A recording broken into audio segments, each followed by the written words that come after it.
Before we jump into it, can I just ask you a question, which is probably overwhelming, and you can also pass on it, and we can get back right into the Sure. DiAngelo thing. But what is the? How do you define racism?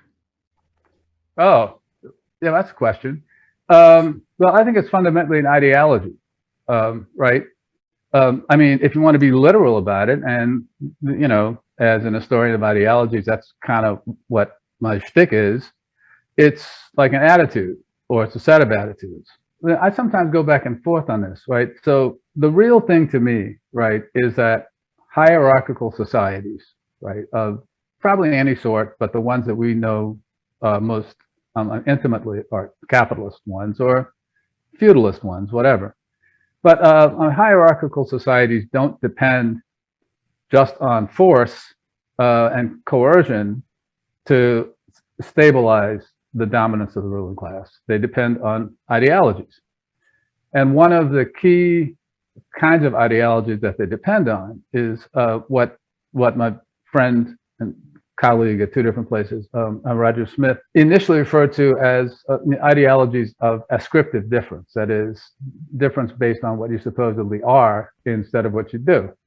And what those ideologies do is provide a natural seeming justification for why everybody is where they are at the moment in the society.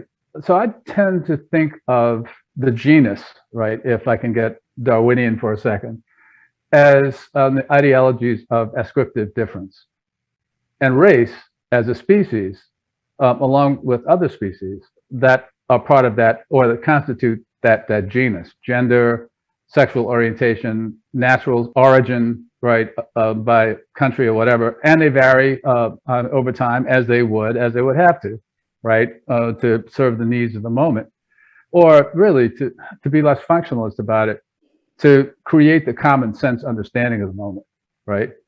And what that means, among other things, is that they work best when they are assumed to come out of nature, so people don't have to think about them or to justify them, right? Well, he's a slave. He's black. Yeah, well, that makes sense then, because blacks are supposed to be slaves after a certain point, right? Not for time immemorial, as the Afro-pessimists or Nicole Hannah Jones would argue, right?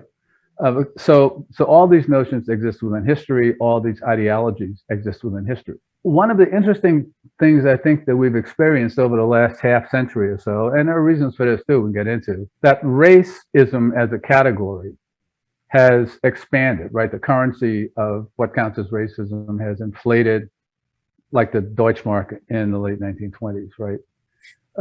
So like anything can be racist, and racism becomes the sole explanation or sole explanatory category for making sense of any kind of inequality or seemingly inappropriate or unjustifiable inequality that involves black people or other non-whites, like in any way. So, for instance, like a graduate advisee of mine, who actually you and I have a shared link to, and I hope she doesn't, start getting embarrassed about my doing this. But in her first year in the PhD program, she was in my grad seminar on Black American political thought, and she was leading discussions around a mass of readings between the mid 30s and the end of the 40s. And it was all kind of new stuff to her, but her first comment was that she was surprised, genuinely, to see that nobody that she read talked about struggling against racism, right? That everybody talked about much more concrete stuff: programs that they were for, programs that they were against, policies they were for, policies they were against. And I said, yeah, well, that didn't happen until after the victories of the social movement of the 60s. So then, and I mean, Lord knows, this is what post-war racial liberalism in the US was all about. So you struggle against racism, which is like part of the struggle against prejudice, part of the struggle against intolerance, bigotry, and so forth and so on. What recedes from view is like essential problems of economic inequality, like employment inequality, housing inequality, et cetera, et cetera. So, but I mean, like I said, that's possibly why that's happened is possibly another conversation. But anyway, so once again, Katie, you've asked me what time it is, and I've given you a disquisition on how to make a watch. Well, I mean, I asked you what time is, I think would be the analogy. Okay. Yeah. Fair enough. So, I appreciate it. Yes. Thank you. Really appreciate your answer. Well, in the framework of all of this, so obviously we just had Robin DiAngelo just had her new book come out, Nice Racism. Right. In the framework of that kind of progression of how we understand what social change is all about, like once upon a time it was about concrete policy changes, structural changes, and then it evolved after the 60s movements. Where does is this thing that DiAngelo is expressing, is it wholly new, and where does it fit in to what you're talking about, her point of view? Yeah, well, it's not wholly new. Like I said, I mean, this is what my son brought home before the 70s were over, right? Mm-hmm. So the stuff has been out there. But I do want to say one thing in DiAngelo's favor, which is that, and this is in response to the appropriation thing. Technically, she wouldn't really have been white before 1924 anyway, or at least not before the New Deal. So she's got some claim. But anyway, no, it's not new.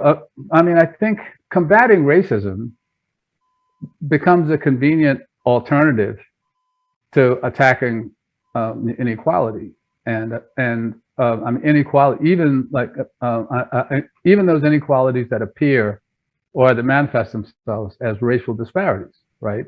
The struggle against racism is exactly parallel to the struggle against terrorism, right? It can go on forever because the enemy is an abstraction that you can define however you want to define it at the moment that you want to define it. Part of DiAngelo's thing, and she's not the first person to do this. I mean, there's this woman named Peggy McIntosh who, going back to the 70s, had like the knapsack of privilege or some kind of shit like that.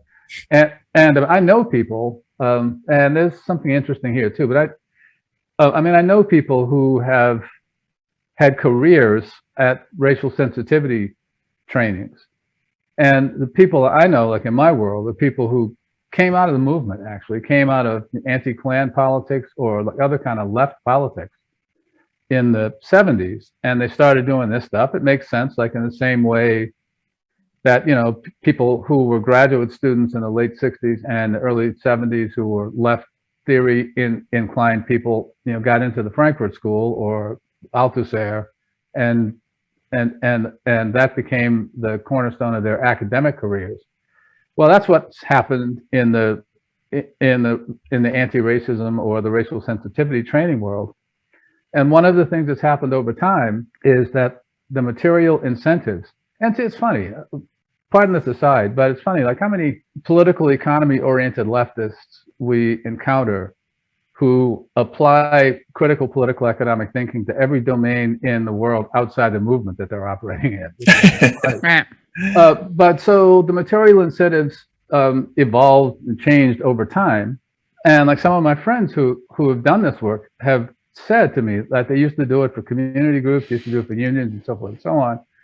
Then as the material incentives change, they wound up doing it more for corporations or for local governments who are under consent decrees. So this becomes part of the thing, right? Like you're under a consent decree for actual discrimination. One of the remedies that's likely to be imposed as part of the consent decree is that you submit to this kind of training, and we see it all the time now too, right? Like even the insurgencies within NGOs, right, where staff or whatever start going batshit crazy about how the leadership of the organization is all racist, sexist, whatever, right? And one of the first calls is to bring in some, you know, minor league version of Robin DiAngelo to do the racial sensitivity training. So in that sense, it's taken hold as part of what I've often described as a broader political economy of race relations. Okay, so I think that's partly the way we need to understand this. Since all of it, right, is, again, I'm trying to find a not too functionalist seeming way to put this, but maybe I'll just live with it for now. But since all of this complex, right, both the discursive and the institutional, have emerged around a systemic disposition to find ways to evade talking about class and economic inequality, then it just grows in that, sort of dark environment with other fungi and so forth and so on. I might have said this on a podcast with you guys before, and if I did, I apologize, but it's worth saying again anyway. My father used to describe ideology as, in one sense, being the mechanism that harmonizes the principles that you want to believe you hold with what advances your material interest. Right?